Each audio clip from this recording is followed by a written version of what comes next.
آج ہم ایک نہایت طاقتور روحانی علاج کا جائزہ لیں گے۔ یہ جاننا واقعی دلچسپ ہے۔ سوچئے، جب انسان پر شدید گھبراہٹ طاری ہو اور نکلنے کا کوئی راستہ نہ ملے تو کیا ہوتا ہے؟ ذرا تصور کریں، چاروں طرف پھیلا ہوا ایک گہرا اور تاریک سمندر، کتنی خوفناک صورتحال ہے۔ اور اس اندھیرے میں ایک بڑی مچھلی کا پیٹ، یہ حضرت یونس علیہ السلام کی قید کا منظر تھا۔ اس گہری تنہائی میں مکمل بے بسی کا عالم تھا، بالکل کوئی ظاہری امید نہیں تھی۔ لیکن اس شدید مایوسی میں ایک عاجزانہ دعا مانگی گئی اور حیرت انگیز طور پر قبول بھی ہوئی۔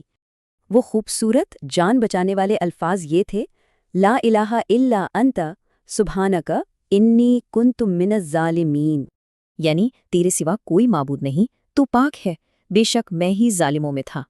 یہ زبردست حوالہ سورۃ الانبیاء کی آیت 87 میں موجود ہے، بالکل مستند اور سچا۔ اور پتہ ہے، یہی دعا آج بھی ہر بڑی مشکل، گھبراہٹ اور پریشانی کا بہترین علاج ہے۔ اس عمل کا ایک خاص طریقہ ہے۔ اس دعا کو ٹھیک 100 مرتبہ دہرانا بہت ضروری ہے۔